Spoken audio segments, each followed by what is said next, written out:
Hello everyone, welcome to our first Emmaus lecture. Welcome. We're happy to be back in person. We've been starting to do more in-person activities. This is very exciting to see quite a few of you here. We have more people joining us online who weren't able to make it in person. So welcome for our online folks, welcome for those who made it in person, and welcome for those who are watching this recording later. And so we're happy to have you here. First, I just want to thank you for being here. I also want to thank Biola University and specifically the Political Science Department for hosting us here. It's thanks to them that we're able to be here tonight in this wonderful room with this beautiful view. It's like we're up in a tree house or something like that. That's what it looks like when you look out the window.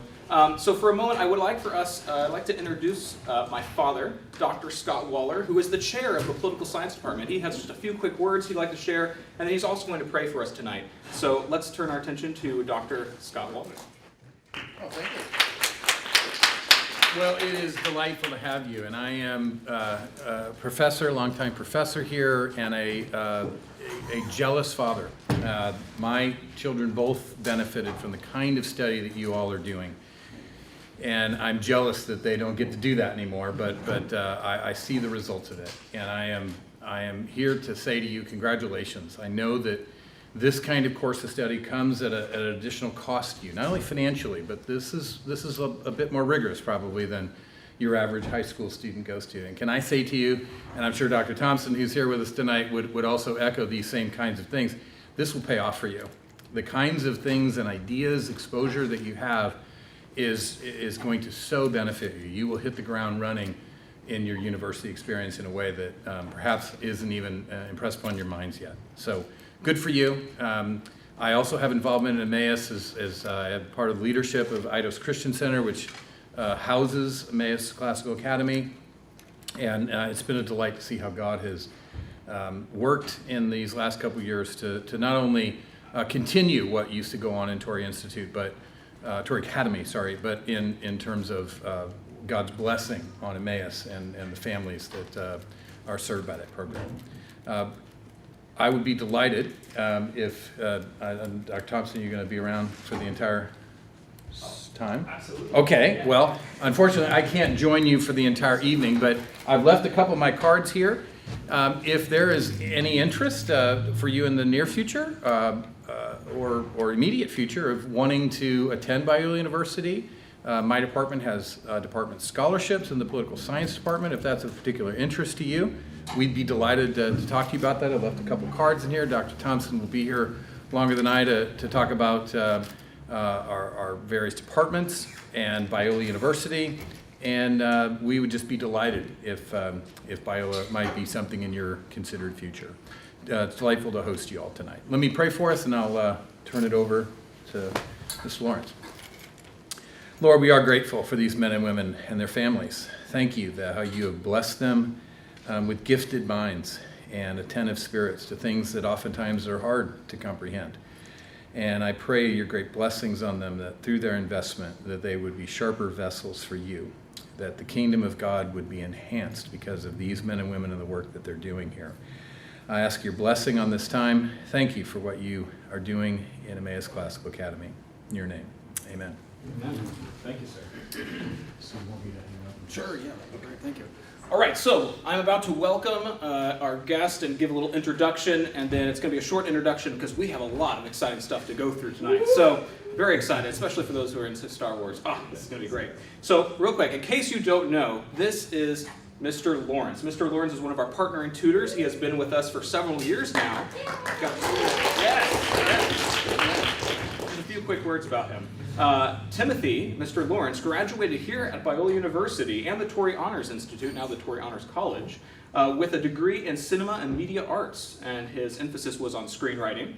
And so although he's no longer pursuing a Hollywood career, he still loves movies and acts as the managing editor of a movie review site as well. He's also a contributing writer to the Forum Journal through the Circe Institute. So, I hope I said that right. I've been practicing on it. All right, and so now, without further ado, let us turn our attention and give a warm welcome to Mr. Lawrence.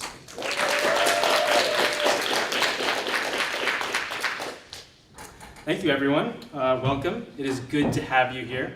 Before I begin, a few thanks are in order. Firstly, I want to thank Mr. Waller, our director, for the opportunity to give the first ever Emmaus tutor lecture. It's a great honor. And also I want to thank you for indulging me by letting me speak about a subject that is so near and dear to my heart. And as a friend, I want to thank you for the many late night conversations about Star Wars we've had that helped me to hash out some of the ideas I'm about to present. Dr. Thompson of the Tutor Honors College, I remember bringing early versions of these ideas to you when I was an undergraduate in Torrey, and it would have been easy for you to dismiss me for taking Star Wars way too seriously, but you didn't. You got just as excited about it as I was, and I am grateful for all your encouragement over the years. Lastly, Mom and Dad, in the back there, Dostoevsky says there is nothing higher and stronger and more wholesome and good for life in the future than some good memory, especially a memory of childhood, of home. And I am thankful to both of you for many such memories. And really one of the reasons I love Star Wars as much as I do is because it figures so prominently in so many cherished memories of my childhood. I think it is fair to say that when I was young, my view of the world was shaped primarily by two sources, the Bible and Star Wars. I understood, of course, that the Bible took precedence, but if I'm being honest, I probably loved Star Wars a little bit more. And I always wanted to sort of baptize my love of Star Wars. I always hoped that Star Wars might not be in opposition to my Christian faith, but that these two things that I loved could sort of come together and speak to each other in a harmonious way.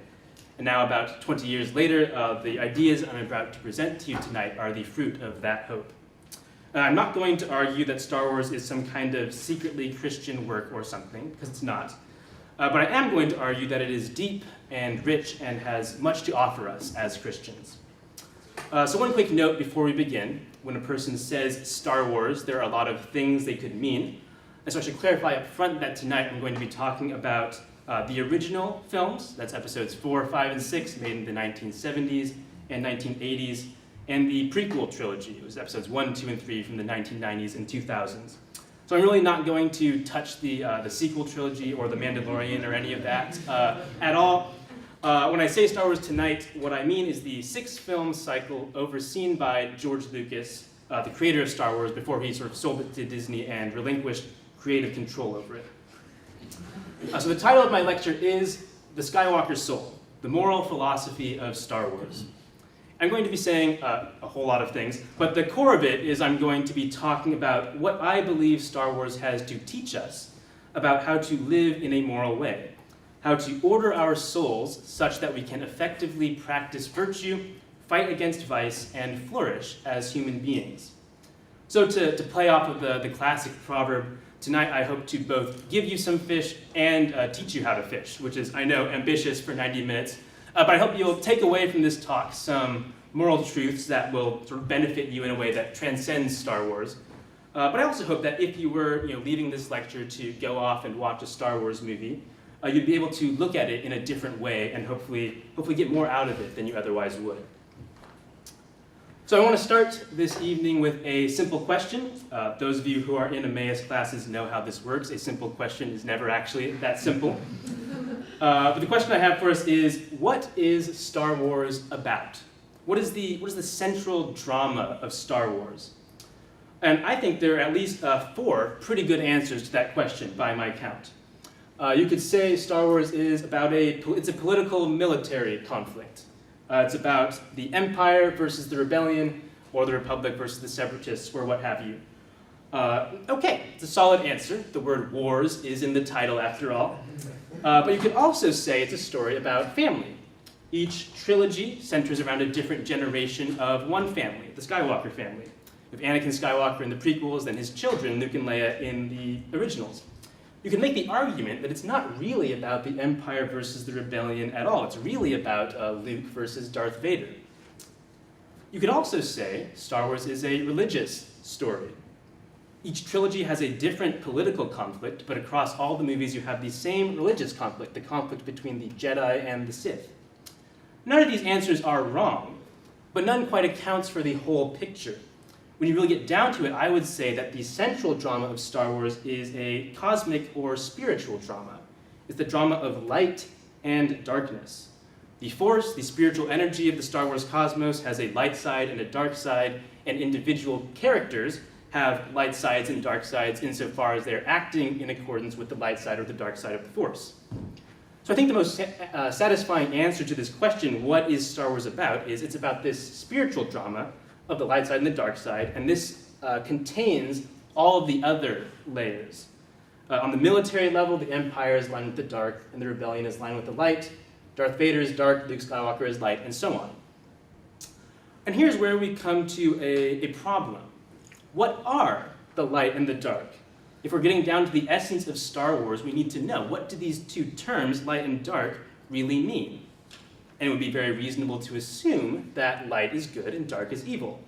This is usually everyone's first instinct, I think, and it's the way it's the intuitive way to read Star Wars. It's a story of good versus evil. The problem is that then when you get to this idea of balance in the Force, which seems to be the end goal, the telos of the Star Wars universe, the Force is always trying to balance itself out, and it's working towards balance through these different political and familial and religious tensions. That idea makes no sense if light is good and dark is evil. If light is good and dark is evil, then all of Star Wars sort of becomes morally nonsensical. The idea of balance in the Force means like, oh, you just want to have like a little good and a little evil in the world, which is absurd, and if not, downright harmful. So if we want to take Star Wars seriously, this is the dilemma that we run up against. So to solve the dilemma, I want to bring in The Abolition of Man by C.S. Lewis, which Inkling students have recently read. So the key idea from The Abolition of Man that I want to talk about is the idea, which Lewis just stole completely from Plato, of the tripartite soul. A tripartite simply means consisting of three parts. So the idea is that the soul of man has three parts: the head, the belly, and the chest. Now the head is the seat of intellect or reason. It's the part of the soul that thinks about things, that contemplates, that uses logic. The head is cerebral man, the part of the soul that deals with theories and ideas. The belly, on the other hand, is the seat of appetite or passion. Lewis calls it visceral man. It's the part of the soul that deals with impulses and instincts and wants. Your belly is the part of you that wants food and shelter and comfort and pleasure and safety, and often wants these things very intensely. That's what visceral means. It's sort of overpowering gut feeling. And Lewis and Plato will tell you that the head is the part of the soul that should be in charge. They use the image of a king. The head should rule the soul. What Lewis points out in The Abolition of Man, though, is that the belly is naturally stronger than the head. If these two parts of the soul are left to their own devices, the belly is just going to bully the head. And that's where the chest comes in. The chest is, as Lewis puts it, the means by which reason rules the appetites.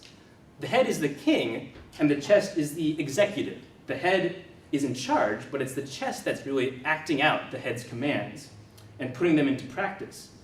The chest is also called the spirited element, and it's where sentiments are. And sentiments are not just emotional whims. That's what makes the chest different from the belly. A sentiment is not just a passionate feeling that comes and goes. Sentiments are stable feelings that you consistently have towards certain things, like love of country or love of parent, usually because those feelings have been formed by habit over long periods of time. And so we might put it this way. The head is the part of the soul that knows, the belly is the part of the soul that wants, and the chest is the part of the soul that loves.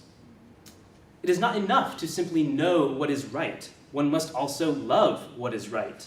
You may know it is wrong to tell a lie, but if you're about to get into trouble, it's not enough to know that. Your strong appetite for safety and comfort is going to be yelling at you that you could get out of trouble if you just tell a lie. When the chips are down, it's not enough to simply know that lying is bad. You have to love truthfulness. And Lewis goes so far as to say that the chest is the part of man that makes him man. By his intellect, he is mere spirit, and by his appetite, he is mere animal. Appetite is about instinct. So in a real way, we share our bellies with the animals. Just like animals, we get hungry, we want shelter and bodily pleasure, and if you follow your appetites too much, you become like an animal. This is an idea that pops up throughout the history of moral philosophy and moral theology. In Boethius, in Dante, really everywhere once you start looking for it. If you become enslaved to your appetites, You become like a beast. You're failing to flourish as a human. But on the other hand, the goal is not for us to just shuck off our bodies and become mere disembodied intellects either.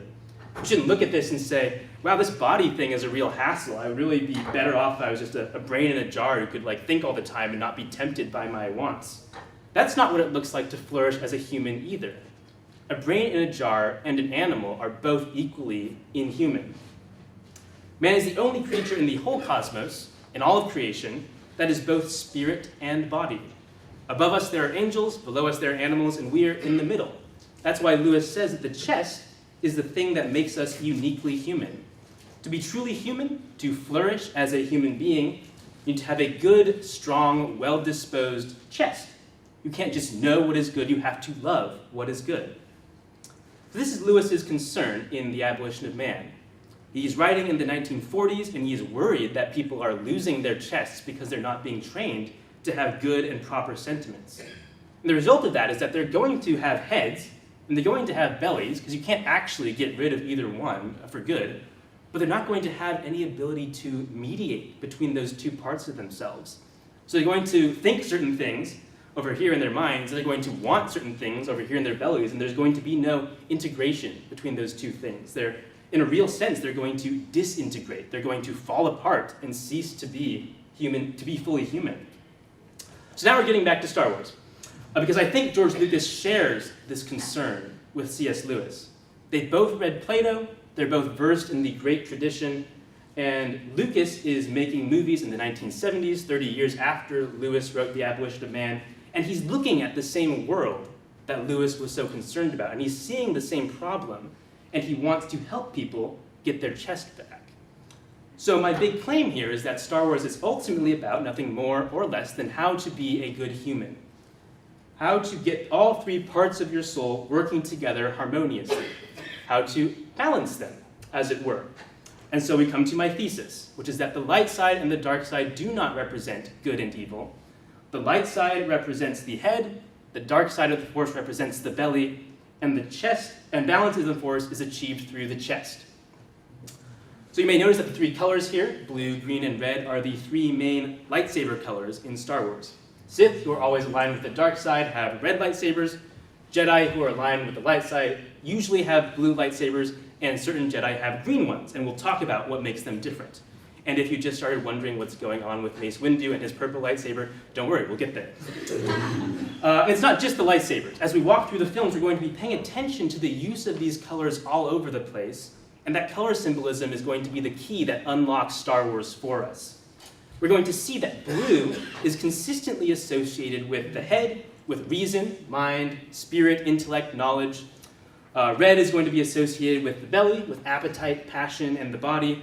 And green, when it shows up, is going to be associated with balance in the force, with harmony between the head and the belly, which is brought about through sentiment, through humanity, and through rightly ordered loves. This is the central drama of Star Wars, in my mind.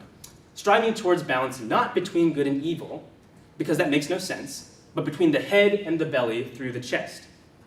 And we're going to see this playing out on all of the levels we talked about earlier, with certain characters as a sort of internal spiritual process, but also in the religious, political, and familial spheres. All these layers are always progressing parallel to each other, and they're always reflecting back to you, the viewer, processes that could be happening in your own tripartite soul. So with the original trilogy, we're going to see a picture of how the soul achieves balance, it's a story with a happy ending. And then we're going to circle back to the prequel trilogy, and we're going to see how men without chests are made. So we're going to start with episode 4, which is A New Hope, which came out in 1977. The movies were made out of order, so we're sort of starting in the middle of the story, but I think it's going to make the most sense for us, it's going to be the most intuitive for us to go this way, because as he's making them, Luke is sort of like adding layers onto them. So we start with episode 4 because it is the simplest. Here we see the central drama of Star Wars, the battle between the light and the dark side, playing out in its simplest form. And what we're going to see is that while some of the characters may be more or less balanced, all of them slot pretty neatly into either the head category or the belly category. So one of the quirks of Star Wars is that we start off with these two guys, R2-D2 and C-3PO. We enter the story through these two secondary characters, and they're our heroes for the first 20 minutes, which is kind of an odd choice if you think about it. Why start with R2-D2 and C-3PO? Well, because the dynamic between them is setting up this core theme. C-3PO is very clearly the belly in this relationship. He's always going on and on about how they're doomed and they're going to be destroyed. He's driven by fear, which is a passion. And it's kind of the central passion in Star Wars, I think. We'll see that. Because it comes out of that strong primal instinct for safety and self-preservation. So C-3PO is always like, okay, we need to get to like the safest possible place. And C-3PO is rarely in a safe place, so he's always complaining. He's always, because of his fear, he's getting angry at R2-D2 and blaming him for everything. And R2-D2, of course, is the head, so he's literally, he's blue. And frankly, C-3PO has some reason to be angry with him because R2-D2 is always putting him in these dangerous situations because R2-D2 is driven by reason. He knows he has this mission, he's going to do it no matter what. So with R2 and 3PO, we start off with a depiction of the dynamic between the belly and the head. These two parts of the soul that are supposed to work together. C-3PO always calls R2-D2 his counterpart, like they're two halves of a whole. But the relationship between them is not very functional, it's kind of contentious. So R2-D2, he comes down from heavens, from space into the cave where Luke Skywalker lives. And this is very Platonic also. Plato's allegory of the cave is that there are people living in a cave where they can't see anything but the shadows on the walls. And because they've never known anything else, they think that these shadows are real things.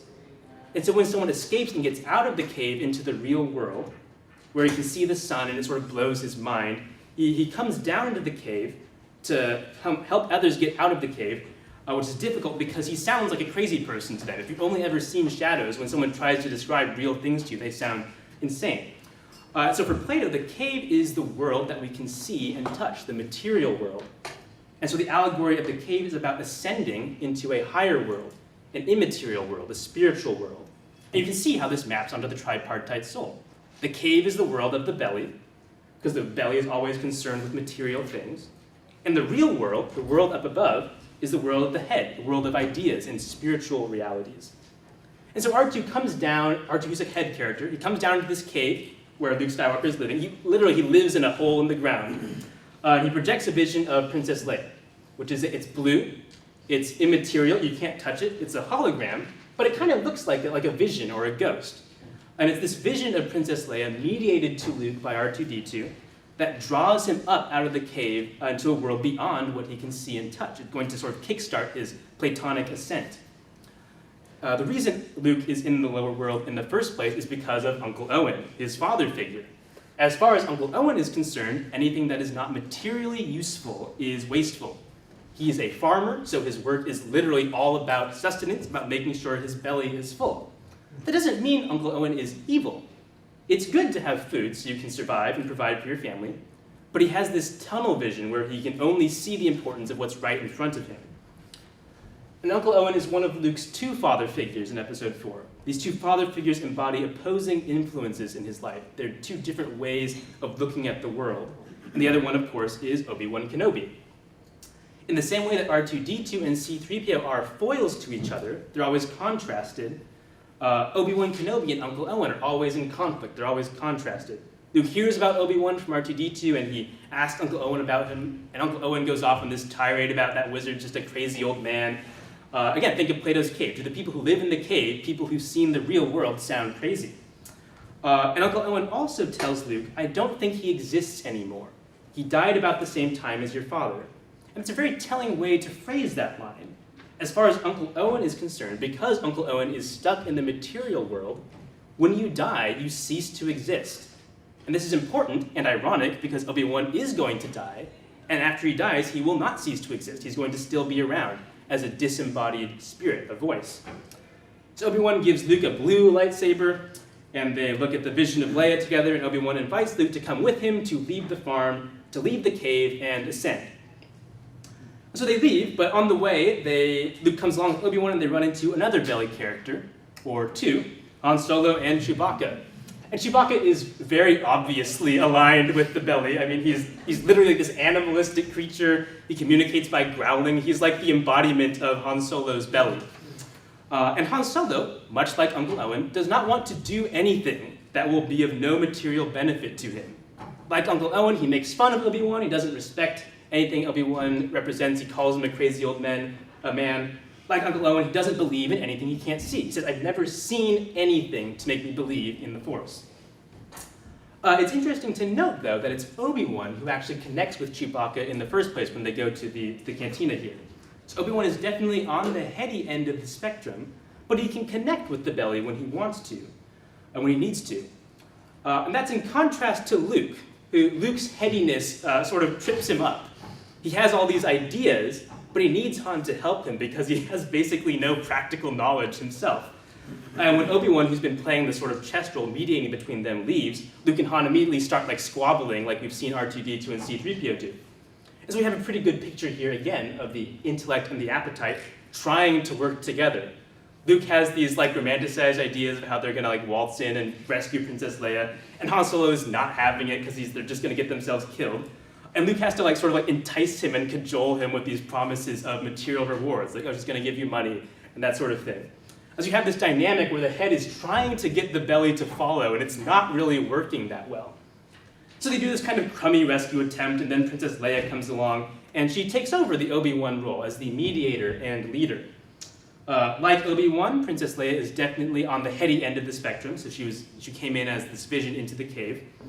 But she ends up playing the role of the chest here, and Han literally says of Luke, he's the brains, he's the head, and he says of Princess Leia, she's got a lot of spirit. And so you'll constantly see this dynamic playing out visually, where she'll be framed in between them. You see this sort of throughout the movie a few different times. And so to zoom out to the big picture a little bit, so the Empire at this point in sort of galactic history is ruling the galaxy through the belly, through fear, which again, it's a passion. That's what the Death Star is for. If you don't do what the Empire says, you'll get destroyed, which is why people with the priorities of Uncle Owen and Han Solo and C-3PO, who the most important thing is to not get destroyed, that's why they don't rise up against the Empire.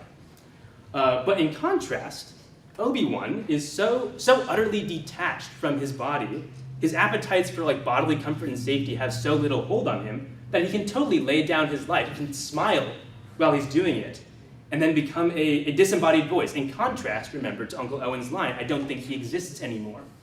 As far as we can see and touch, it seems like death is the end, but Obi-Wan shows that's not the case.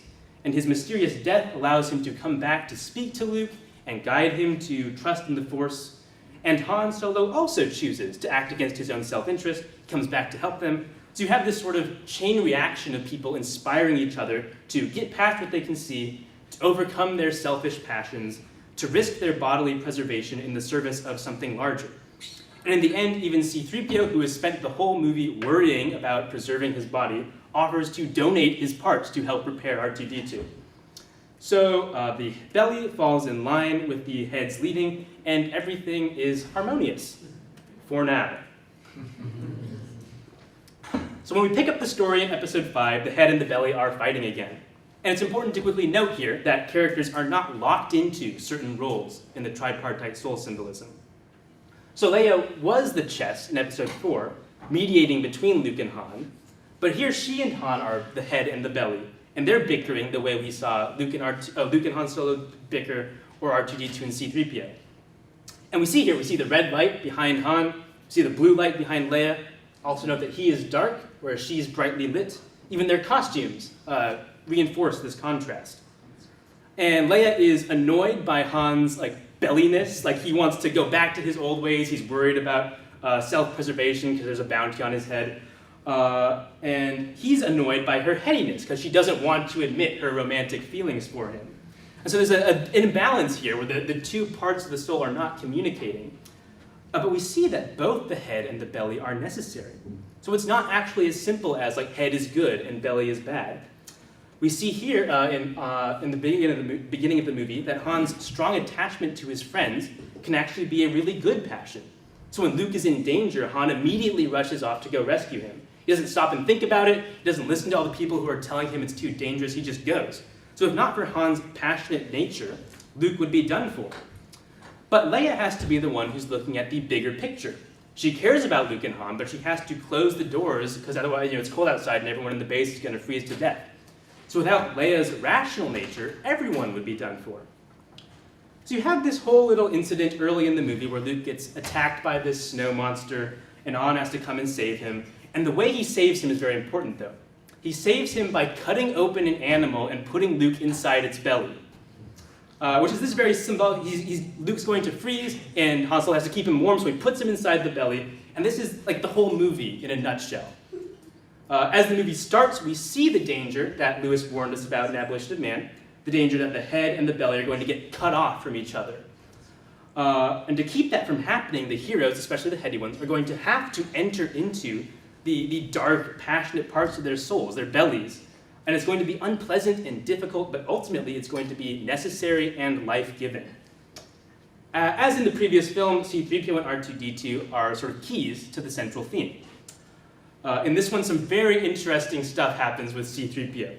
He's not really filling the belly role now. He's more in line with his stated function, his programming, which is to be an interpreter, which is a kind of mediator. An interpreter helps two different people connect.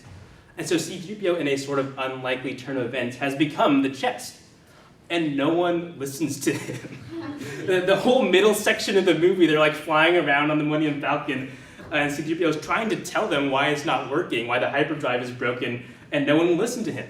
Then he literally gets blown apart into pieces, which again is symbolically significant because the danger is that the soul is going to get fragmented and split. And they're going to be split up and they're going to be unable to communicate with each other. And then finally he gets sort of like halfway reassembled with his head on backwards and he's strapped to Chewbacca's back. And this is pretty important. We have this intellectual character, so Han Solo mockingly calls C-3PO the professor. He's representing the voice of reason, and he's attached to the back of this character who represents the appetites and the passions. And this is symbolic of what's happening throughout the movie. The characters are being driven ahead blindly by their passions, while reason fails to guide them, or they fail to listen to reason. He's being carried around, and he can't see where he's going. He's facing backwards. So in the middle of the movie, the heroes split up, which, again, there's a splitting happening. Luke goes off and does his thing, Han and Leia go off and do their thing, but their subplots are parallel to each other, in that they're both descents. They're going down into the lower depths where passion is. They're going down into the world of the belly. And we should notice the elemental progression that runs through the film. We start on an ice planet in the first act, then we go to water in the second, and then we go to clouds in the third. Things are becoming warmer. That was Han Solo's complaint against Princess Leia. She was emotionally cold. And so things are becoming warmer, but they're also becoming less solid. The head likes things to be clear-cut and logical, not hazy and fluid, but the heroes have to descend into this chaotic underworld, the world of the belly, which cannot be rationally understood. So when Luke gets to Yoda's planet, which is a swamp, all his passions start overflowing. He's trying to eat his dinner and he gets annoyed that Yoda is interrupting him. He's dismissing Yoda because he's small and doesn't look very impressive. Luke is totally lapsing into Uncle Owen mode. And what Yoda does is he keeps prodding at all these ways in which Luke is immature. Sometimes literally he does a lot of poking with his walking stick. He does this in order to make Luke grow. In the previous film, Obi-Wan had to teach Luke how to look beyond the material, but now Yoda is actually taking Luke to task for being too heady. All his life has he looked away to the future, to the horizon, never his mind on where he was, what he was doing. Luke's persistent problem is that he has his head in the clouds. He insists that he's not afraid, but Yoda knows that's not true. He knows that Luke is just unaware of his own passions. And so, as part of his training, Luke has to descend into an actual cave, and in the cave he has this vision. He has this sort of unnerving vision where he confronts Darth Vader and cuts off Darth Vader's head. Interesting. And it turns out that inside Darth Vader's helmet is Luke's own face. So Luke has this idea that he's good and evil is out there somewhere, and he has to go and defeat it. And the lesson he needs to learn is that he actually has the potential for evil inside himself. The dark side is not just something he has to confront out there, it's something he has to confront in his own soul.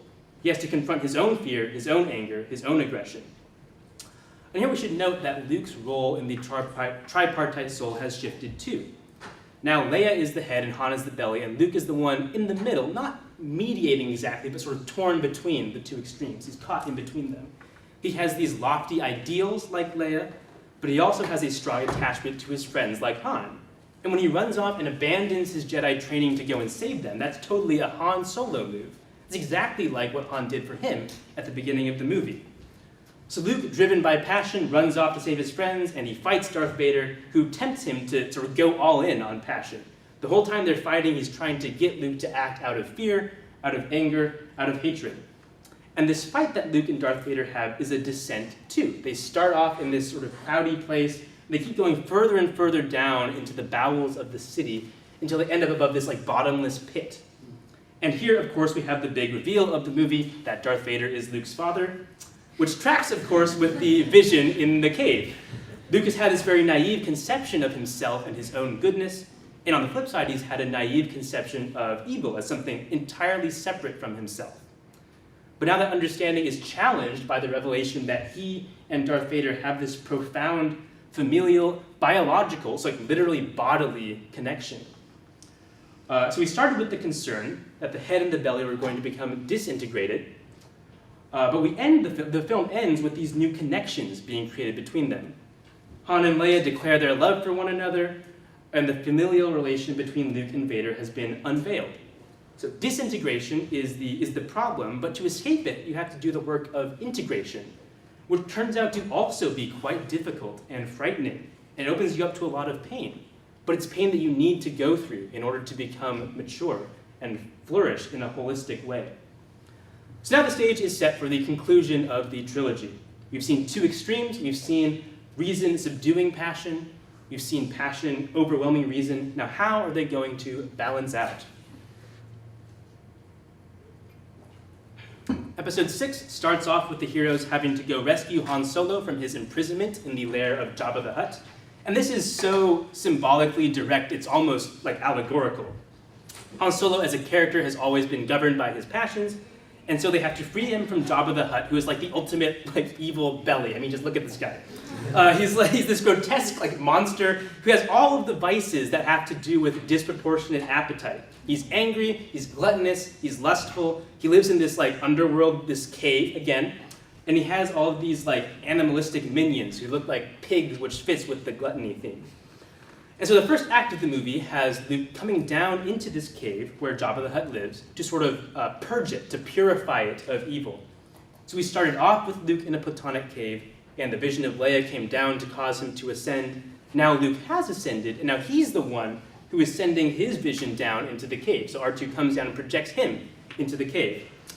So it's still very platonic, and we see here that he's taking on attributes of his sister, Leia, so he's showing up as a hologram like she did. And he's also taken on attributes of his father. Luke comes in and he's dressed in this like kind of ominous bad black cloak. I mean, he kind of looks like a bad guy. He comes in, he starts choking people with the Force, which is a total Darth Vader move. He basically tells Jabba like, hey, do what I tell you, I'm going to destroy you, which again that's how the Empire functions. So what's going on here? Has Luke turned to the dark side? No, but he's learned to use the dark side. He's not ruled by it, but he's integrated this part of himself that he was previously unwilling to address, this part of himself that he's inherited from his father. But he hasn't lost his Jedi-ness. He uses the Force choke, which is like a Darth Vader thing, but he also uses the Jedi mind trick where you like wave your hand and like tell them to do stuff, which is an Obi-Wan move. So he's found this middle ground between them. And he has this new costume, which is unlike any other Jedi, and this new green lightsaber, which we've never seen before. We've had characters who are more or less balanced at times, like Obi-Wan and Leia, but Luke is the first character I think we've seen so far who's going to really embody the chest. This is not a role that he's just going to play sometimes, this is who he is now. He's balanced his head and his belly. We're going to see that he's motivated not just by ideas of virtue, but by sentiment, by love and compassion for his father and for his friends. So they save Han from Jabba the Hutt, they kill the evil belly, and they purge the cave of evil. And in the second act, they get to the work of redeeming the belly. So the development that Luke has gone through internally is now going to happen on a larger scale, and this is where the Ewoks come in.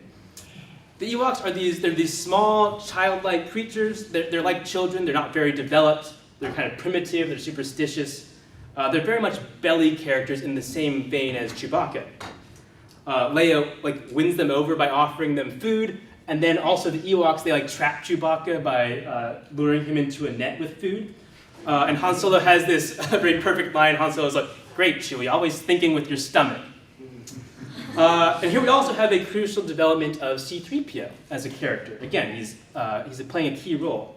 Early on, C-3PO told Luke, back when they were on the farm, he said, "I'm not very good at telling stories." But now he has become a storyteller.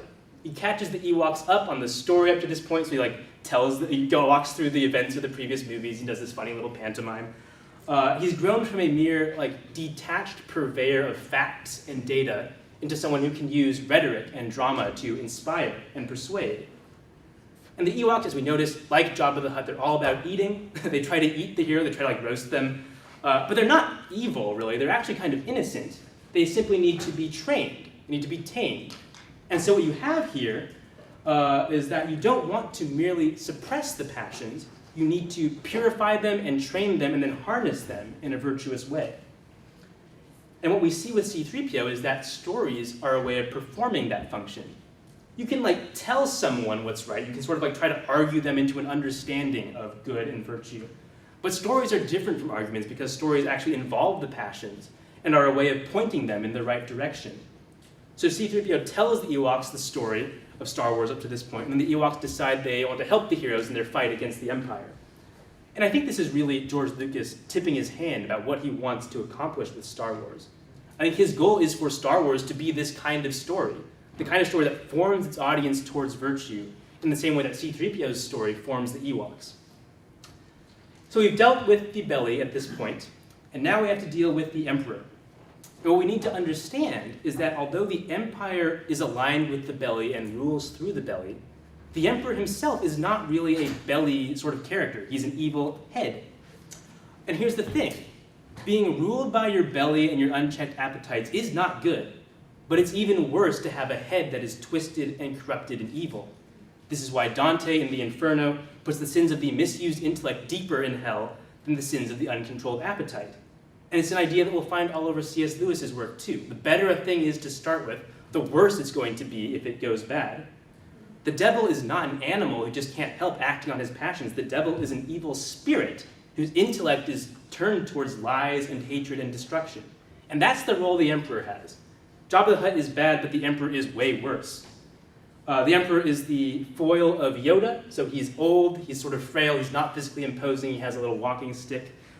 He's overconfident in his ability to see the future, which is a head thing, you're forecasting what's going to happen. And he's up in this tower on the Death Star, and he's sort of looking out and manipulating everything. So the Emperor is a head who has contempt for the chest. He doesn't see the importance of sentiment. He doesn't predict that the Ewoks are going to turn and help the rebels. He doesn't see that Darth Vader's love for his son is going to come out and turn him back to the light side. In fact, the Emperor sees sentiment as a weakness. He tells Darth Vader that Luke's compassion will be his undoing. And here's the weird thing. The Jedi also think that Luke's compassion for Darth Vader will be his undoing. The Emperor and Yoda and Obi-Wan all want Luke to do the same thing. They want him to kill his father. The Jedi themselves are not completely balanced. They're weighted too much towards the heady end of the spectrum. We see this in their sort of Gnostic-leaning philosophy. Gnosticism is the heresy that sees matter in the body as evil, or at best worthless compared to the mind and the spirit. And Yoda sounds very Gnostic when he tells the luminous beings are we, not this crude matter. There's a bit of truth to this, and we saw Obi-Wan, who was able to do heroic things because he was unbound from his body. He was fighting against materialism, which is the opposite extreme from Gnosticism. But that's not quite where Luke ends up. Luke is willing, like Obi-Wan, to lay down his weapon and give up his life, but not stoically the way Obi-Wan did. It's actually this very emotional appeal to his father, and he's doing it out of love for his father, not merely out of commitment to an abstract ideal. Luke's love for his father is very much rooted in the material world, in the physical world. He loves Darth Vader precisely because Darth Vader is his father. And so this is really a refutation in many ways of Yoda's philosophy about matter being crude and worthless and us being these sort of purely luminous, purely spiritual beings. actually the fact that Luke is physically, biologically related to Darth Vader is precisely what brings about balance for Luke himself and redemption for Vader. These familial material ties are not meaningless. They're actually very important. That love of the Son for the Father and the Father for the Son is the missing piece. That's how balance is achieved. And we see the same thing with Han and Leia. They were at odds, but they achieved balance because of their love for each other. It's this very sort of earthy, primal, romantic love. So love of father, love of son, love of spouse, ultimately balance is achieved through these powerful sentiments. That's a chest thing. Becoming a full, flourishing human being isn't about just following your belly and doing whatever you want, or about just like knowing the right thing and stoically willing yourself to be virtuous. Balance is sentimental and relational. It balances passion and reason, the head and the belly, through love for others.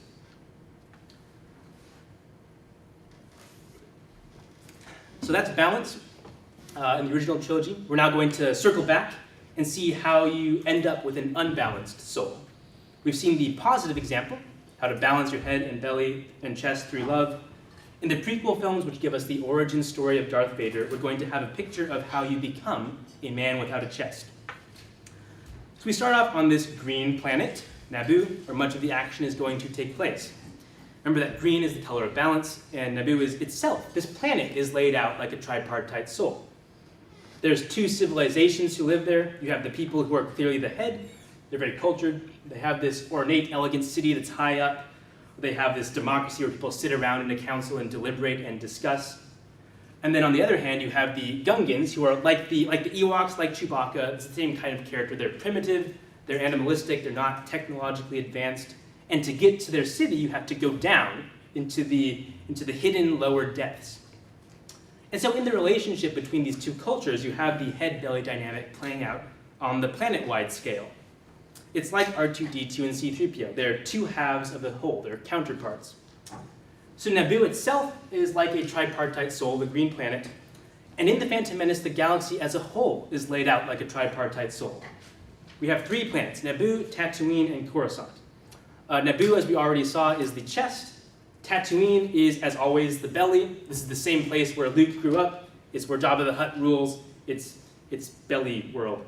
And this is where Anakin Skywalker, who's going to grow up to become Darth Vader, comes from. And once again, we have the thing where someone comes down into the cave to inspire him to ascend. With Luke, we had R2-D2 bringing Princess Leia down, and this time Padme, who is a head character, she's the queen of the head people on Naboo. She comes down, and notice how her costume here looks like R2-D2. It's blue and gray, and it's got a little red dot in the middle.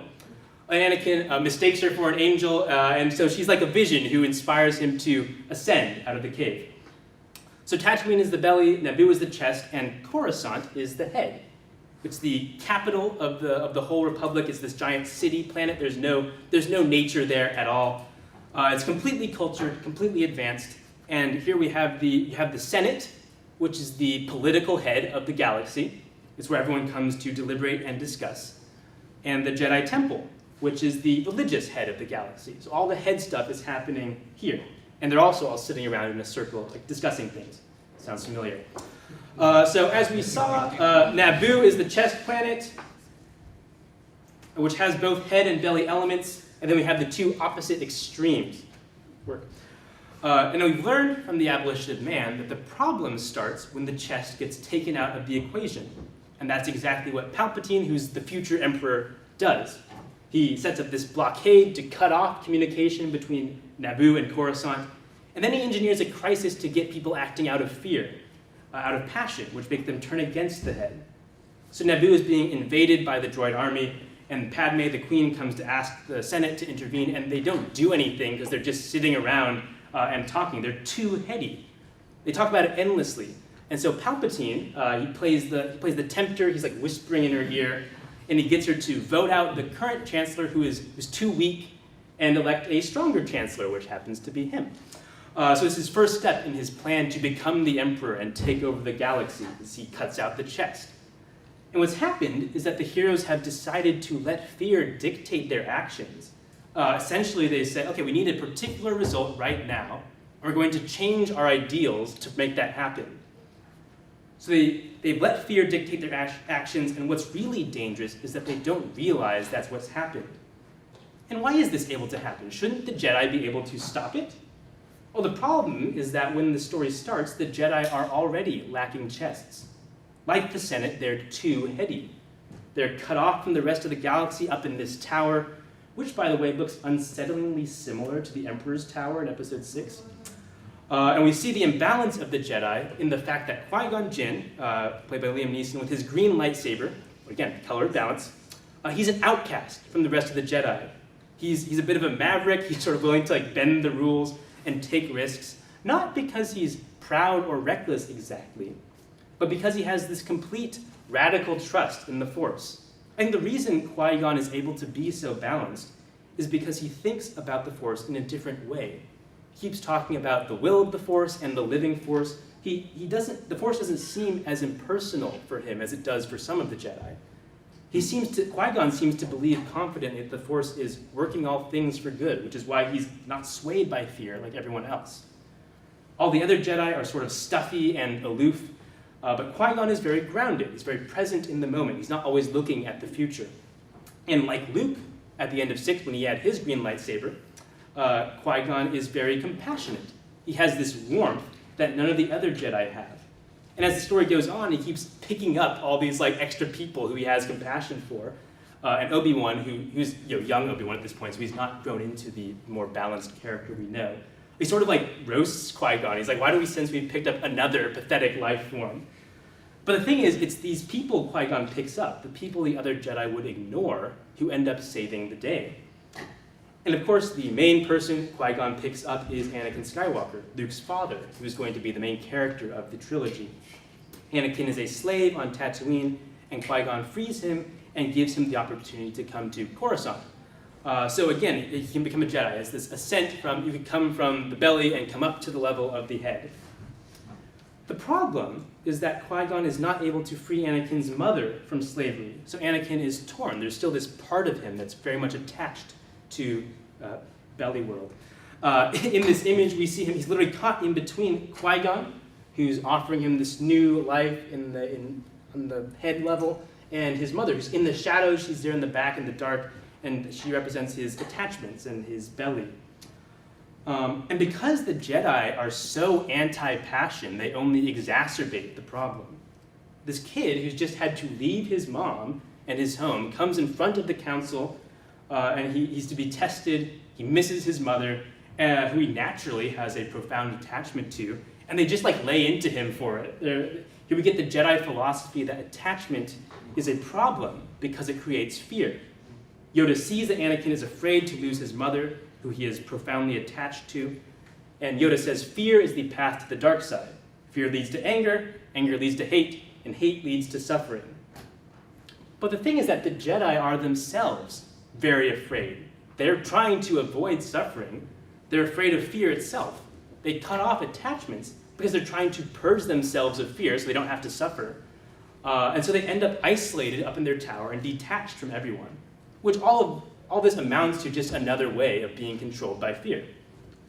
So Anakin is separated from his mother, and then Qui-Gon, who's supposed to act like a father figure to him, dies. And then because Qui-Gon dies, Anakin is left in the care of Obi-Wan, who is really not a very balanced person at this point. He's very heady. He's not cut out to be a father figure. He may be a fine teacher, but not a father. And so no one is going to help Anakin form a chest. There's no balance, there's no mediation, there's no integration. There's only one or the other. Your belly or your head, pick one, which is not a workable paradigm.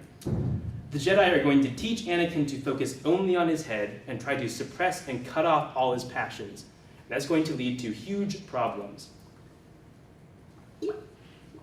So the very first scene of episode 2 sets up the sort of central motif of the movie.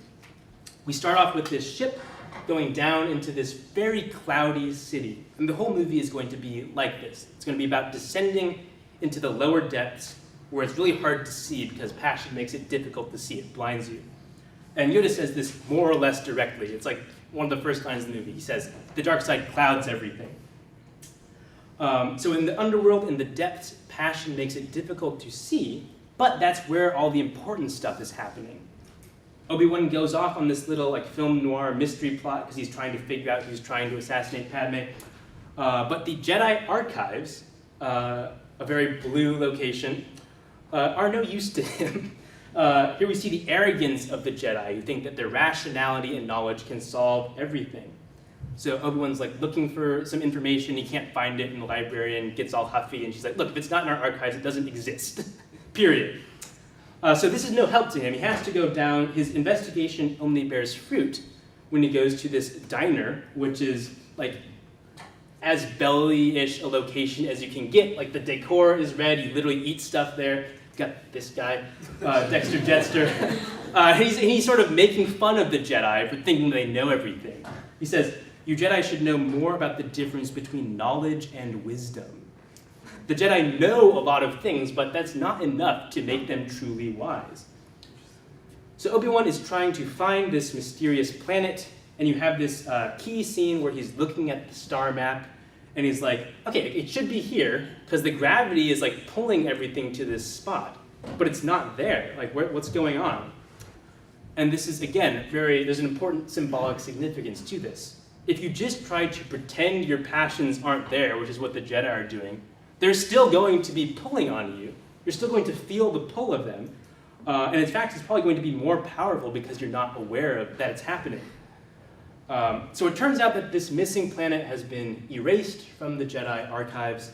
And this is all very unsettling for Obi-Wan because only a Jedi could erase something from the Jedi archives. But none of the Jedi want to admit that a Jedi could have turned to the dark side. So we have the villain of the movie, Count Dooku, played by Christopher Lee. And he used to be a Jedi. And all the Jedi keep saying things like, oh, like, well, you know, it couldn't be Count Dooku. Like, he couldn't assassinate anyone. He used to be a Jedi. It's not his character. He's a political idealist, not a murderer. And this is ultimately what's wrong with the Jedi. They'll look anywhere for the source of the problem except at themselves. And we see the same thing playing out on the personal level in Anakin's subplot. Like Luke, Anakin, who's 19 at this point, senses through the Force that his loved ones are suffering. And like Luke, he breaks his Jedi obligations to go off and help them. In Anakin's case, it's his mother, who has been kidnapped by the Sand People, and he goes to rescue her, and she dies in his arms because he's too late. And then he like snaps and like massacres all the Sand People. And this is equivalent to Luke's experience in Yoda's cave. He went down into the cave, he killed Darth Vader, he saw his own face in Darth Vader's mask. He came face to face with his own dark side, with his own potential for evil. Anakin is doing the same thing, or at least he should be. Because the lesson Anakin takes away from this whole experience is not, oh wow, I really have a lot of like fear and anger inside me that drive me to do these evil things. The lesson Anakin takes away from this is, wow, I really need more power so I can stop bad stuff from happening. Not good. And so with both Anakin and the Jedi, we see the same theme. They don't want to confront their own internal darkness, so they keep displacing it onto the external world, which only leads to them being controlled by that darkness. So by the time we get to the third act and the big climax of the movie, everything is confused. The heroes have gone down into these cloudy, chaotic, confusing depths, and they don't like what they find there, so they become blind to themselves. And once again, what's happening with C-3PO is the thematic key. Like in 5, he gets dismantled, but this time his head gets swapped with one of the the enemy droids. So he does this whole like body swapping routine. It's kind of funny. But this is what's going on throughout the whole movie. The lines between the heroes and the villains are becoming like hopelessly blurred. They're on this desert. We see this. They're on this desert planet. These clouds get kicked up, and it's just like the battle scene is just chaos. You can't really tell easily what's going on.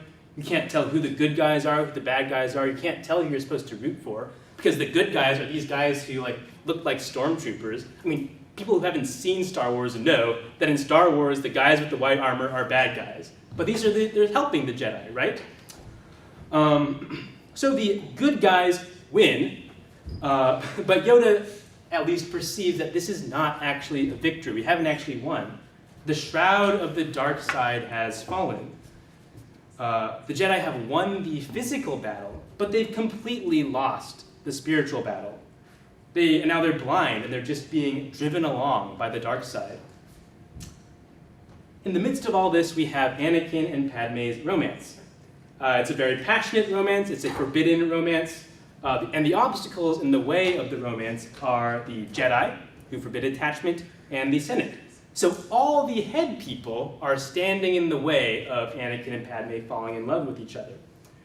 And Padme is like being the heady one and saying, oh, this is never going to work out. Anakin says, "You are asking me to be rational. That is something I can't do. I wish I could just wish away my feelings, but I can't."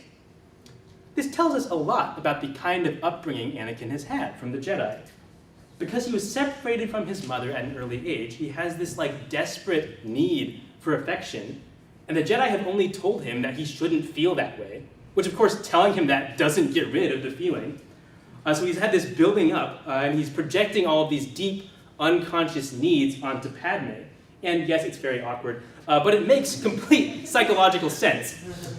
And because their union is forbidden by the Jedi, they're going to be living a lie. That's the phrase they keep using. We're going to be living a lie.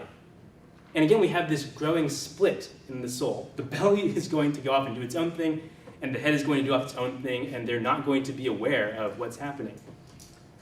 It's very key that when Anakin and Padme finally declare their love for each other and kiss, it's in a cave, in darkness. They're silhouetted. And when they move out of the cave, they pull apart from each other. It's a union that can only happen in the dark. But in the end, it's not a solely passionate romance. In the end, they get married. And there's a huge difference between marriage and just an infatuation or a love affair. Marriage is a step towards a stable sentiment, towards real love, beyond mere emotional whims. Their romance stems from passion, that's where it starts, but through marriage it's consecrated and elevated, and it becomes really more of a chest thing than a belly thing. And it's important that they get married on Naboo, which is the green planet we've already noticed is chest world. So this lie that they're living is going to be Anakin's downfall, but it's also going to be sowing the seeds for his redemption. This marriage, remember, in the end he's going to be saved by the love of his son, who he only has a son because he's married. Okay, so as we start to come full circle here, it's important to note that Anakin is constantly facing the same sorts of tests as Luke. Episode 3 starts off with Anakin having a rematch with Count Dooku, who cut off his hand in the previous movie, just as Darth Vader cut off Luke's hand in 5 before their rematch in number 6. In both cases, the test is orchestrated by Palpatine, who watches the whole thing from a throne, and he's trying to tempt the heroes to revenge. Now, when Luke faced this same temptation, he was able to resist it because of his chest, because of his love for his father. Anakin, on the other hand, knows he shouldn't kill Dooku, who's an unarmed prisoner, literally, but he does. He doesn't have a strong chest, so his belly overpowers his head. And then Palpatine starts to rationalize it. He says, Dooku was too dangerous to be kept alive. It's only natural to want revenge, so on and so forth. Basically, Palpatine he's changing Anakin's head to follow the lead of his belly rather than the other way around. It's getting turned upside down. What you believe, according to Palpatine, should be based on what you want. So the second act of the film, once again, sets up the galaxy as a tripartite soul. We have 3 subplots progressing parallel to each other, and each one takes place on a planet that represents a different part of the soul. So Obi-Wan goes to this place where it's the belly. It's this hole in the ground which sort of visually resembles the cave where Luke grew up. Yoda is on the Wookiee planet, which again, it's a green planet. This is where Chewbacca comes from. You've got all these animalistic types that the heroes ally with, just like the Gungans on Naboo or the Ewoks on Endor. And Yoda's he's literally mediating between the Jedi Council and the Wookiees, so between the head and the animalistic instincts. But the battles that Obi-Wan and Yoda are fighting at this point are just diversions. The real battle is taking place on Coruscant, in the head. And it's not ultimately a physical battle at all. It's the battle for Anakin's ideals. And what's so tragic about Revenge of the Sith is that the good guys have pretty much already lost. They just don't know it yet. At this point, the belly and the chest have already been compromised or taken over. And we know from Lewis that the head, if left to its own devices, is not really going to be able to fend for itself. It's very weak. So why does the head fall? How does Palpatine seduce Anakin away from the beliefs of the Jedi? Well, first he equivocates. He says, he tells Anakin the Jedi and the Sith are really actually similar in almost every way. Anakin says that's not true. He says the Sith rely on their passion for their strength, which is a very helpful line for my thesis. He says, they think inward, only about themselves. That's Anakin's critique of the Sith. And Palpatine's like, the Jedi don't do that? And we have to admit that at this point, his argument has some teeth, because that's all we've seen the Jedi doing, thinking inward only about themselves. They're enclosed in this tower away from everyone. And they've really eroded their own principles. And we especially see this in the character of Mace Windu, the only character with a purple lightsaber. Purple is, of course, a mix of red and blue, but it's not balance. It's a mixture, but not balance. Mace Windu fancies himself a very rational and dispassionate person, but he's totally being driven by his passions, by his fear of losing. He's afraid of losing power. When it looks like the war is going to be over, Mace Windu starts talking about how the Jedi are going to need to take over the Republic, for the Republic's own good, of course, to secure a safe and peaceful transition. All of which is exactly the same rhetoric that Palpatine uses when he's explaining why the Republic needs to turn into an empire. We need peace, we need safety, we need to take power to ensure that we get those things. Anakin killed Count Dooku with a red lightsaber and a blue lightsaber, so it sort of like scissored his head off. And Palpatine justified it by saying he was too dangerous to be kept alive. That's what he says. And here, when Mace Windu is about to execute Palpatine for the greater good, he's using his purple lightsaber, which is a mix of red and blue, and he says the exact same thing to justify himself. He says he's too dangerous to be kept alive. And so if both the Jedi and the Sith are equally morally compromised, which is how it seems to Anakin at this point, at least one of them will give Anakin what he really wants. What does Anakin really want, though? Well, Palpatine spins this story for him, and this is kind of a dark mirror of C-3PO telling his story to the Ewoks. C-3PO used storytelling to inspire the Ewoks for good, but Palpatine uses storytelling to use it for evil. He tells Anakin the story of this Sith Lord who was supposedly able to use the Force to control life and death and keep the people he cared about from dying. And so this is the temptation, that you can have power over death. It's the magician's bargain that Lewis talks about in The Abolition of Man. You give up your soul, and you get power in return. But, Lewis says, once our souls, that is ourselves, have been given up, the power thus conferred will not belong to us. We shall in fact be the slaves and puppets of that to which we have given our souls. And this is exactly what happens to Anakin. He wants the power to overcome death, and he sort of gets it, but in this horrible way that makes him Palpatine's slave. He should be dead after Obi-Wan strikes him down, but he gets to live on as Darth Vader. He gets to cling to this miserable half-life as this mutilated cyborg. He's not even fully human anymore.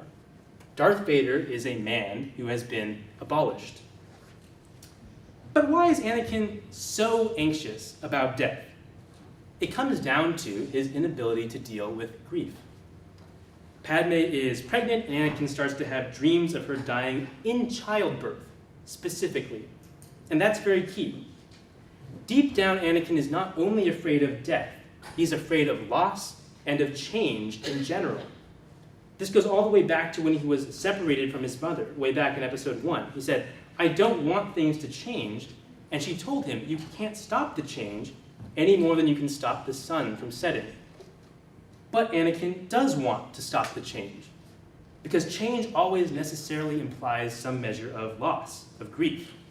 He has this unhealed emotional wound of being separated from his mother, and then never having closure in that relationship because of her death. And remember, all of his unresolved feelings towards his mother are projected onto Padme. So whether or not Padme is literally going to die, the idea of this massive personal upheaval in their lives, of becoming parents, fills Anakin with anxiety. The last time there was a major change like this in his life, he lost his mom, he got placed in the care of an impersonal religious order that cut off his emotions and never let him feel accepted. He's terrified of losing Padme the way he lost his mother because he is terrified of being unloved again.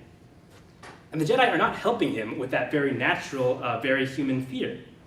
Yoda tells him, you should rejoice for those around you who transform into the Force.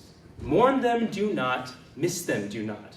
Which is frankly really terrible advice, especially because the Jedi at this point don't believe in a personal afterlife. Anakin's wife is going to become one with the universe, which essentially means, yeah, she's going to be gone forever. And Yoda's response to this is no, you shouldn't experience grief, because fear of loss is a path to the dark side. So Anakin is caught between these two extremes. You have the very heady Jedi, you have the very bellyish Sith. On the one hand, Yoda tells him to train himself to let go of everything he fears to lose. And on the other hand, the lie Palpatine sells him is that he'll never have to let go of anything. The Sith and the Jedi embody two different extremes, two different ways of dealing with, or rather avoiding dealing with grief. The Sith try to ward off loss and death by shaping reality to their liking, with power. The philosophy of the Sith is if we could just have enough power, we can make everything the way we want it to be. And ultimately this amounts to denial. Reality always involves some amount of suffering. Trying to live counter to reality, to make everything, to change reality to suit your desires, only leads to worse suffering. But the Jedi, at least the Jedi of the prequels, also attempt to avoid reality in their own way. They try to insulate themselves against loss and grief. The philosophy of the Jedi is, if you don't attach yourself to anyone, loss and grief can't hurt you. If you don't attach yourself to anyone, you'll never have to grieve. But of course, it is neither possible nor desirable to live this way either. So ultimately, through the balanced Jedi, through Luke Skywalker and Qui-Gon Jinn, Star Wars points us to a better road, a middle way. Not anxious, fruitless striving for power on the one hand, or mere indifference on the other, but a paradoxical balance of attachment, and radical detachment, which is, I think, the central challenge of the whole Christian life. To be completely committed to loving others, and at the same time to resign them completely to the will of God. I think the paradox is well expressed by T.S. Eliot in his poem Ash Wednesday. Teach us to care and not to care. Teach us to sit still. That brings us to the end of my talk. Thank you.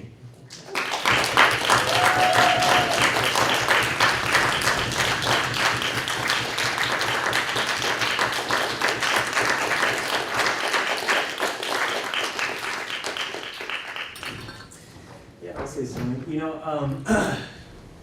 How do I put this? I had no clue about any of these themes at all until anything about Star Wars I had no clue about until I read his many essays that he wrote. And my question to you, Tim, is when you discovered these themes, did it result as a gradual discovery, or was it did something trigger it or spark it? How did you see this deep insight? And yeah, was it more of a gradual discovery, more of an instantaneous? Yeah, I think it was fair. The key thing was pretty instantaneous. There was a time in my life I was at Biola, and I was really getting into the abolition, the tripartite soul thing, and sort of seeing it everywhere.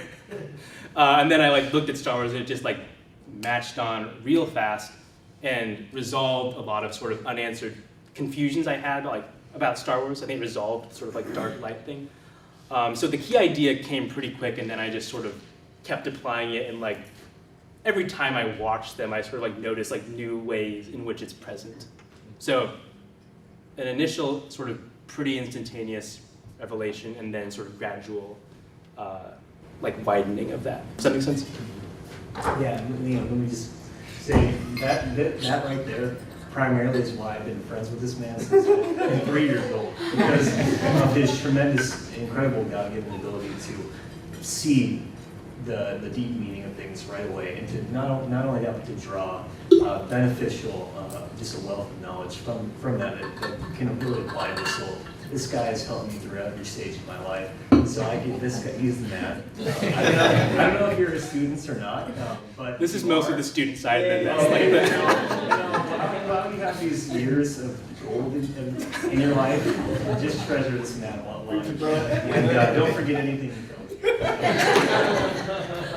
there's some things you should probably let pass. That was great. Thank you so much. And if Lewis answers this question in Abolition of Man, I haven't read it in a really long time, so you could refresh me. But I'm listening to you talk, and I'm wondering, like, what is it about the chess that is so unstable? So it seems like the chess exists only in these like harmonious relationships, and so it kind of comes and goes, right? But there's something, there's like inertia to the head and the belly that seem intractable. They don't go anywhere, they're always there, but we're constantly, from what you shared, we're constantly worried about like, where's the chess going? It's either being destroyed by the belly or it's being not taken into account by the head. And so I'm wondering, like, why does it seem like the chest is so unstable? If I remember, it needs to be trained. You're not born with this like fully formed sentiment, and it can go wrong. But maybe I'd like to hear what you say. Yeah. So I think. So I don't know that Lewis thinks of it as being as unstable as George Lucas sort of portrays it. So in Star Wars, you sort of have sort of stable chess at the beginning and the end. I think part of it is that it has to be trained, and because of that, it requires stability. And so Lewis's concern is that the modern world is becoming sort of more unstable. That you're not having these sort of stable communities in which you can form your chests. And so I think that part of the reason you see an increasing sense of like the instability of the chest in Lewis is that in Lucas, he's 30 years after Lewis, or with the prequels like 60 years after Lewis. And the modern world, I think, has sort of become increasingly unstable and makes it increasingly difficult to form a chest. So you have sort of like breakdown of like the sort of the nuclear family model, breakdown of various sort of like social ties.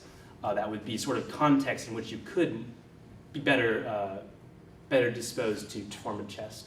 I think that would be sort of a stab at it.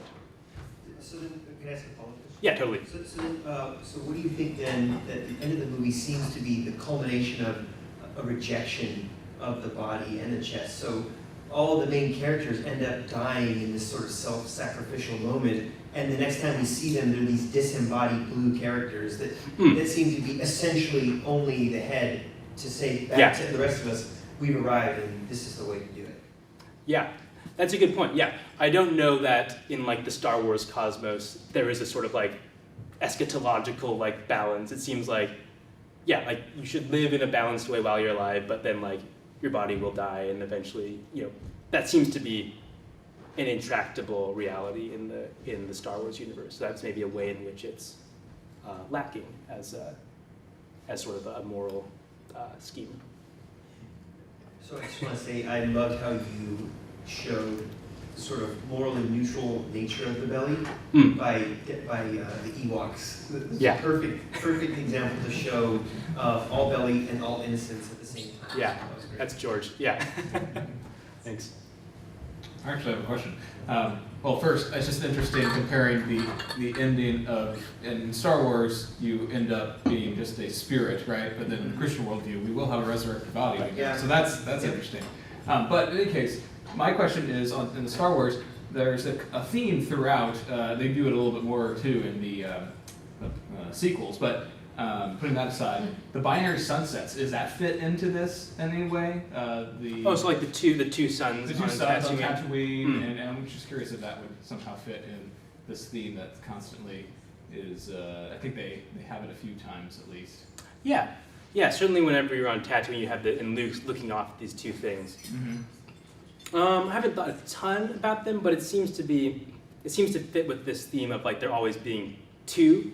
Yeah. And there's wholeness in the two things. You have C-3PO and R2-D2 are two halves of a whole. Right. You have the Gungans and the Naboo. You have throughout this theme that there always have to be two of something to have wholeness. So I think that would maybe be sort of where that image is touching on. Nice. Mr. Wright. I was kind of interested on what you think the role of Jar Jar Binks plays. I thought someone might ask. Go ahead. Is Yeah. a head chest or belly character or just Yeah. an idiot? Belly. Which those two things go together. But yeah, no, Jar Jar is, yeah, no, he's totally a belly. And that's the thing in episode 1, is that there's all of these outcast characters. Qui-Gon is an outcast from the Jedi. And so like even the belly people have their own belly who they like get rid of. That's what Jar Jar is. He's like the ultimate sort of like holy fool sort of character. He just like does this dumb stuff and then like somehow it just like works out really well. So I think Jar Jar's sort of role in the Phantom Menace is that like, yeah, like that thing like in your soul that you like don't like to pay attention to, that's often where the solution comes from. That's sort of what Jar Jar's doing. I do think he's important. Yes, sir. It seems like during Lewis's time, as he's looking at the chest and men without chest, that there's a not like our time in a way where it seems like we're almost aggressively, our modern culture is aggressively going after the chest, like not just on some kind of accidental way producing men without chest, kind of as he talks about the Green Book and Abolition of Manhood, but now almost now progressively trying to demolish the chest. I mean, by messing with vocabulary and all sorts of ways to destroy any real ability to think or talk or speak or anything. Yeah, to mediate between the two things. Yeah. You think so? Do you think? Yeah. It's Havlik. So you talked a lot about how you can have like the head and the belly without either one or the other, or without the chest. So I was wondering, can you have the chest without the head or the belly? I don't think so. Yeah, I don't know what that would look like. Yeah. I don't think I have a category for that. I was wondering, Yoda is kind of the iconic Jedi, and he's very heady and works with his mind. Why does he have a green lightsaber? Yeah, I'm kind of stumped by that too. I think Yoda he sort of grows into it. Sometimes he's one of the more balanced Jedi, but not as balanced as Luke or Qui-Gon. So Obi-Wan he's got the blue lightsaber. He's very much like, okay, like Luke, let's get you out of here. Don't trust your eyes. Just see things through the Force. Yoda is the one who does push against that in 5. And he's like, hey, you got to go down to the cave. You got to deal with your belly. So in the end, Yoda I think is sort of unbalanced, but he gets closer than a lot of the other sort of more purely like blue Jedi. Does that make sense? Yes, Miss Chen. How would you say you could tell if you're like more green, blue, like purple, or red? Like in real life? Yeah, like how would you? That's a really good question. I don't know. I mean, I think you're always in process towards that kind of balance. In my own life, you sort of like continue like ping pong back and forth between like being more blue, more red. And I hope to achieve sort of greenness. But I don't know that you do reach that in this life, and if you did reach it, you might not be like asking if you had. Does that make sense? Yeah, it's a good, deep probing question. I don't know. Ask, how would the Clone Wars fit into this? Would that be the Clone Wars The movie or the show? Show probably. I think that the Clone Wars is in my mind the Clone Wars is like the best like thing outside the 6 movies, and it's the most sort of consistent with their vision. So I think the Clone Wars, you see this sort of thing playing out oftentimes in the Clone Wars show. I think that's because much of Clone Wars was created before with George Lucas's involvement. So I think he's sort of having the same sorts of themes in mind as he's making it. So I hope that sort of answers your question. I think you see this. This is not limited to the 6 movies. You'd see it in the Clone Wars for sure. When the clone troopers attack, or like how do like the actual clones fit into it? Like are they like a metaphorical sort of like result of the Jedi being too lenient on their heads? Yeah, so the clone troopers are It sort of shifts from, so if you're thinking of the Clone Wars, it sort of shifts because they become more nuanced, and they sort of become characters in their own right. But in the 6 films, I would say the clone troopers are just like an expression of the belly. So they're being made on Kamina, which is this like dark and stormy and watery planet, which are all visual symbols associated with like the appetites and the passions. And so the clone troopers are like the passions that are accumulating while the Jedi are trying to ignore them. So I'd say that's sort of what they represent. Does that make sense? I think so, I hope so. Yeah. Cool, good question. Yes, sorry, behind you and then you, Peter. So I've heard that originally George Lucas only wanted 2 colors for the lightsabers, the blue and the Red? red. But then they added in the green because the blue didn't show up in one of the movies against the background of the sky. And then for the purple one, that Samuel L. Jackson just wanted purple lights. Yeah. So I was wondering, like, that. Yeah, so like, is it just an accident, or is there like a deeper meaning behind it? I think my read of it is that George Lucas is the kind of fellow who makes use of these happy accidents and sort of like fits them into what he's doing. So I don't think that like needs to undermine like the sort of the symbolic meaning that I see in the colors. Yeah, so it seems like, the broad takeaway from a talk like this is like we need chests. We need to develop the chest. So I'll ask a broad question and then narrow it. You can choose to answer it, whichever one you prefer. My broad question is, how do we train our chests? But maybe more specifically, according to Star Wars, where do we see characters training their chest, or where does Star Wars maybe lay out a path for that? The way I remember you particularly mentioning was like, go down in the pit and face the junk inside, face the fears, face the past pains. Don't be like Anakin and shut off. Are there any other ways Star Wars teaches us to become green and train our chests? Yeah, I think that's more or less it. You need to go down and face the things that you don't want to face. And I think that the Christian conception is that the deep desires of our hearts are for good, are for God. And so I think that when you go down in the Christian conception and you see what you really, really want, that those desires can be a way of pointing you towards God. The things that you ultimately want are all found in God. So you don't have to just you don't just reason your way to Christianity is true, which it is, that's part of it. But also Christianity should hopefully answer and should actually speak to what's really going on deep inside you. So I think I got a little bit away from your question. I think we see that mostly through relationships in Star Wars. So familial relationships are the big one, with Luke's relationship with his father being a way through which he achieves balance, and Anakin's sort of frustrated relationship with his mother being a big factor in him becoming imbalanced. So I think, paying attention to your relationships and sort of allowing your chest to be guided by your head, but also to correct your head when it's not aligning with your sentiments. Does that make sense? Thanks.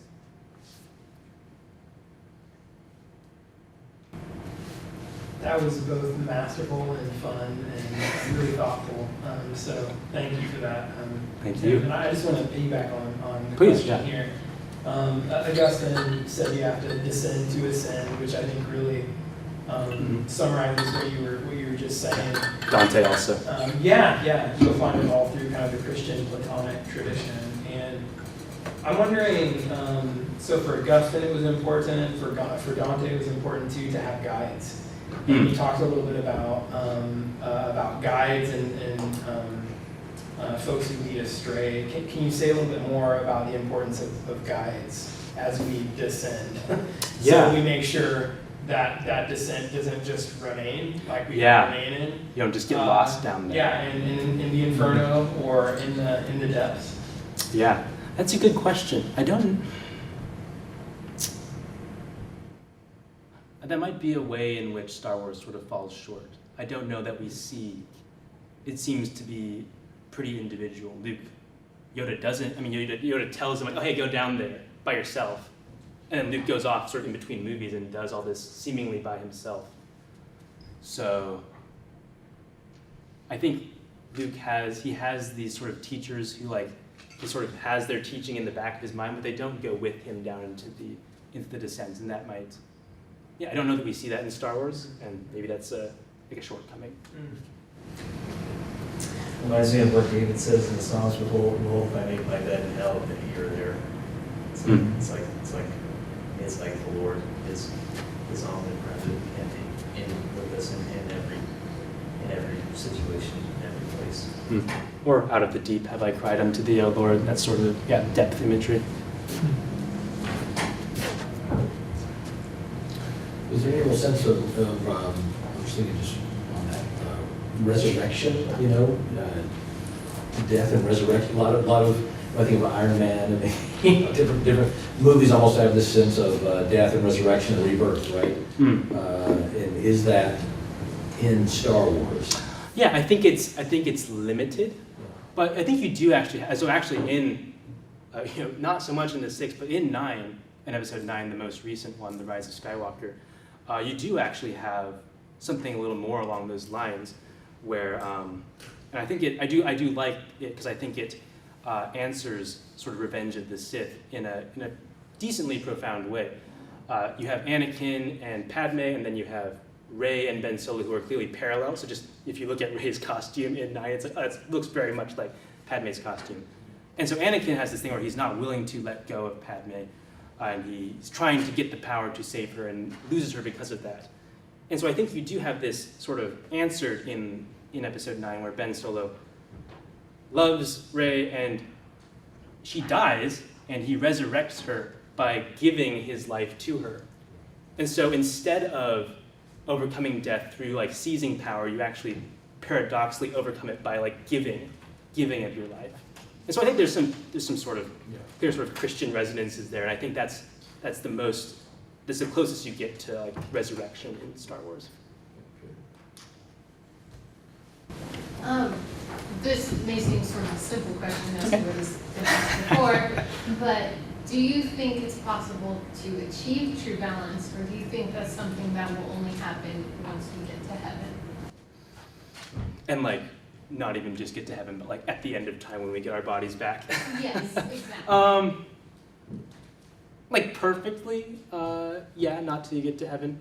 But I'd say you can be more or less balanced on Earth, and that's sort of a real goal to strive for. I think I can think of mentors who are sort of who strike me as being sort of balanced in the Star Wars sense, who are very caring and yet not compulsively anxious, who are able to care and yet to be attached and detached at the same time. I think that's a real thing that you can strive for. Thank you. I'm just kind of piggybacking on the question that Dr. Thompson asked with regard to kind of the guide thing. I think throughout what you said in this talk, and also throughout, if we think of Luke as being kind of the central example in Star Wars, the first 3, about balance, I think there were guides along the way that he relied on to help move him in kind of toward that more balance. With Obi-Wan with his kind of guidance in the disembodied voice. And then maybe just also that notion of companionship where you have your kind of at opposite belly and heads kind of driving people towards balance by just having their kind of maybe balance in a different way, like a scale balance as opposed to kind of just I'm in the middle. But just being able to offset one another, but having value in being together, right? So I kind of feel like there's quite a lot of that in Star Wars, in some of the examples that you've provided, of just thinking through the stories, just through that notion of being by yourself is where you kind of struggle, but when you have those relationships and compassion or connections with others, that guiding, whether it's good, bad, or Yeah. or intentional or accidental, there seems to be power in that. Yeah, no, I think that's true. I think that's totally true. He has Luke by the end of 6 is almost he's like the sum total of all the people who have been sort of filling or feeding into his life. You have Han. He takes on some attributes of Han. He takes on some attributes of Leia. Takes on some attributes of Darth Vader. So there's certainly that sense of like that relational element to his growing to maturity. I think there is like the balance in the sense that like there's a relational component, and yet there's also this part that he has to like do individually. He is formed by all these people, but he can't be completely dependent on those other people. He has to become his own sort of person and achieve balance for himself. And once he becomes sort of individuated that way, it's one of the psychology terms that I cut from my rough draft. But he's then able to start helping others to grow instead of just being formed by them. So there's that constant tension between like, okay, like letting people like speak into your life and help form you, but then not just being sort of like blown about willy-nilly by what other people are doing. So I think you see that sort of maybe balance in there, different kind of balance. Hayden. Yeah, I was just thinking about some of the certain Christian elements of stuff in Star Wars, and I was just thinking about one. It just kind of came to my mind that seems almost very overt in its sense, at least in its terminology, kind of when Qui-Gon Jinn almost directly calls Anakin the Chosen One. And it's a weird thing, it's like it's chosen one. He will bring balance. Mm-hmm. And I end up kind of seeing the thing because like through him he has Luke, who I think it kind of seems like Luke more brings balance to the Force than Anakin himself does. But it's just an interesting thing. I don't know, just kind of what. If you can, I don't know, see any major similarities. I don't know, because I really can't, because at least in the Christian sense, the chosen one is Christ, but I don't really see very Christ-like elements of Anakin. Yeah, no, he's not a very Christy figure. I think you're right that I don't always know what to do with the prophecy, and it seems like the characters themselves don't know what to do with the prophecy. It's very murky. We don't even get the specific terms of the prophecy, but it does seem that Anakin brings about balance in the Force, but he doesn't complete the work of balance in the Force. He starts to correct the unbalance, and then him and Luke together, and being father and son, the chosen one is maybe sort of includes both of them. Together they bring balance. So Vader chucks the Emperor down the thing, and Luke and Vader themselves become balanced. I don't think you see sort of a cosmic balance in the Force, really ever. Maybe sort of at the end of 6, more than not, or more than other times, but I think it happens more, balance more completely achieved only on the sort of individual or personal level.